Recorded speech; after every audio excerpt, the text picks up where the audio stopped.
Hello and welcome to Comic Book Throwdown. Today I'm going to be talking about a bunch of books. I'm going to go from worst to best. And that's how I'll do these. This week I have to go through 3 weeks worth of comics because, 2 weeks ago it was only 2 issues. Last week it was 1 issue, and this week it was 3 or 4, something like that. 1 digital issue, so I won't be holding that one up. We'll start with the worst from this haul, I should say. C-3PO Star Wars Special. This is really dumb. Now, a lot of you are going to say, it's just a C-3PO comic book issue. To which I would reply, have you ever read Droids, the Dark Horse series? Not the comic book, the Marvel comic book spin-off of the cartoon. I'm talking the Droids comic books from Dark Horse that came out in the 90s. Because if you haven't, check those out, because that is how you write a really good R2-D2 C-3PO series. This is not, of course R2-D2's not in this because he's not doing anything anymore. C-3PO's with a bunch of robots. They're trying to escort a bad robot from the First Order. Hijinks happens, and C-3PO is the only one left. Spoilers. Oh, by the way, these videos will contain spoilers. It will say so in the title description, the title and the description below. C-3PO one shot where he gets the red arm. 1 out of 5 stars. Don't read this. Don't pick it up. Not worth your time. Even if you're a big fan of Force Awakens stuff and there isn't really that much out there, don't get this. It will be very disappointing to you. Continuing in the Star Wars path, we have ObiWan Anakin number 4. This is also a bad book. And I'm kind of ashamed because it's Charles Soule writing it, and Charles Soule's a good writer. But once again, we suffer from the story group won't let these Marvel comic book writers actually write good stories. Instead, they just write mediocre trash. We learn a little more about Anakin and Palpatine's escapades into the Undercity. Not really. It was what brings Anakin to his whole I'm leaving the Jedi Order because of a crybaby teenager thing. Anakin's still kidnapped. Obi-Wan fights some weird dragon monsters. And we now have mechs in Star Wars. That's right, people. Not only do we have steampunk hot air balloons in the new canon, we have mechs. Like The Matrix. Or any Gundam anime. I think that's the correct term. I'm not a big anime aficionado. I've only watched a couple.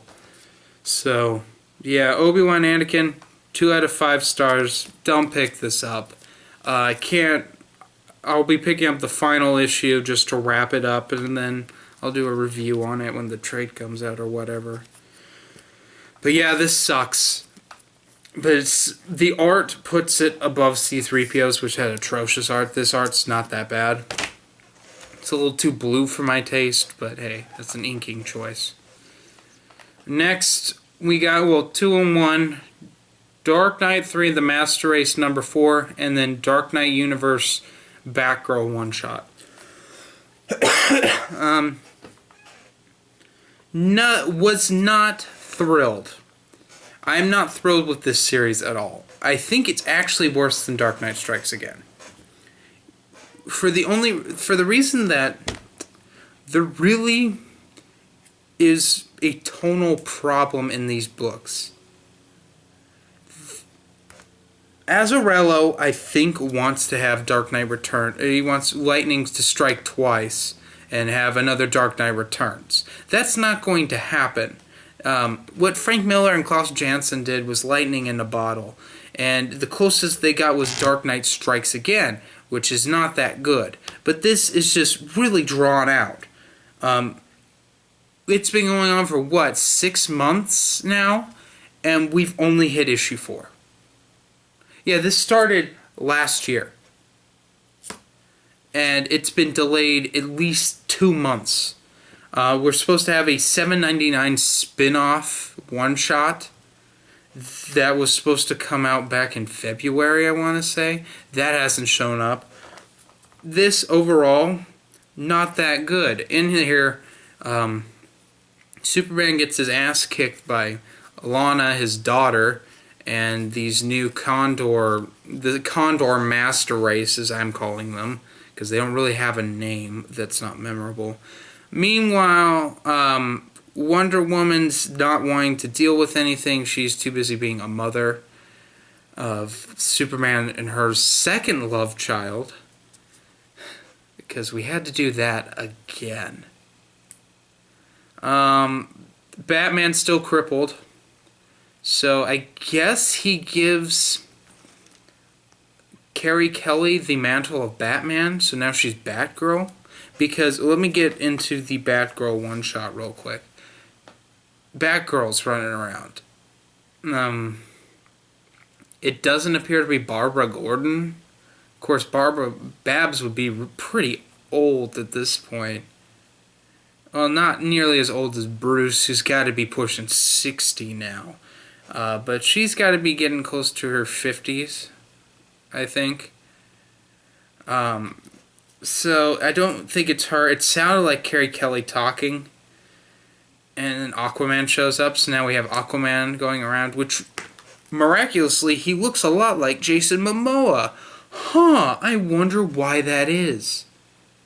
To me, I don't care. This is also my problem with next week, Thunderbolts #1. We got Winter Soldier looks exactly like the movie version of him. I hate when they change it just to market that way. And I doubt if Frank Miller and Klaus Janson had full control over everything, they would make him look like Jason Momoa. I mean, he's a blonde Jason Momoa. Nonetheless, it was probably a compromise over that. Yeah. So, I have to go over the death count in this book. Because I thought Adam got crushed. But no, Adam's infinitely getting smaller and smaller and smaller. And so he's going... It's like watching the movie Ant-Man again. So, I don't know. It's... Green Lantern's for sure dead. He got ripped apart. So Hal Jordan's dead. Captain Marvel's still dead. They haven't brought him back. He died in Dark Knight Strikes Again. But here's my problem. Where's Black Canary and all of the punk rockers from Dark Knight Strikes Again? Are we just forgetting about them? Where are the Sons of Batman? Are they... Because I thought they would show up by now, but they haven't. So are they getting saved for the last 2 issues? I really don't know. A Flash shows up in this and he trips over a manhole cover. Don't know. Don't care. Overall, this is 3 out of 5 stars. We're getting progressively better here. It's an alright. I wouldn't recommend buying it, but just read it at the store. So let's get into our Dark Horse title for this week. Aliens Defiance. #1. Now, I was a little worried on this one. I picked this up specifically because I'm an Aliens fan. And it's not part of the Life and Death event, which I guess this is now going to... Life and Death. Predator Life and Death. This getting tied into Prometheus Life and Death. So now we're going to have the 2 of those going on, which I think might be a pseudo-sequel to Fire and Stone. Don't quote me on that, though. But Aliens Defiance, Brian Wood's writing this. I don't like Brian Wood. I've made that abundantly clear on this channel. I actually despise his writing. I think he's very overrated, and he ruined what could have been a really good Star Wars series. But Aliens Defiance is really weird. It goes in a different direction than I thought it would be. This colonial marine, well, kind of. And I say kind of well, she is a Marine. She's just really crippled. Like, she's having spine therapy. Because I guess her back got broken or something. And she goes off on this mission to go fight some Xenos with a bunch of android soldiers. Now, if you played the last AVP game, well, play it is one way to put it. Suffered through it is a better word for it. If you suffered through the third Alien vs. Predator game that came out for the last gen consoles, you would remember that they have a throwaway line that says, "Aren't military-grade androids illegal?" So, now they aren't? I don't understand this at all. So that's a little wonky. Otherwise, it's a fun read. Tristan Jones and Dan Jackson do really good art and lettering. Just really entertaining. Can't wait, actually, for the next issue. So, Aliens Defiance. Check it out. 4.5 out of 5. Well worth your time. Next, we'll get to my digital issue, which is Batman 51. This, I guess, is the last Scott Snyder, Greg Capullo Batman issue. That's what everyone's saying. I thought we had one more. But if it ends at 51, then so be it. I'd be completely okay with that. Batman 51 is a one-shot, and it just really ties up everything in a very simplistic way that I really enjoyed. And I don't know what that sound was. Must have been something on my tablet. Anyway, a blackout happens in Gotham. The whole city loses power, and Alfred and Bruce desperately are trying to figure out what's going on. They go to Arkham. They find a reporter, and he's like, "Yeah, don't worry about it, Batman. We can take care of ourselves. Have a break." And that's kind of the theme of this issue. As you go around, you see everyone's actually getting along. They're having a good time. And you're actually seeing Gotham healing. Because in Scott Snyder's run, there has been no healing. We had Zero Year. We had the Night of the Owls. And the smallest thing we had was Death of the Family. All these people, all these villains terrorizing. We had Endgame and whatever Mr. Bloom's event was called.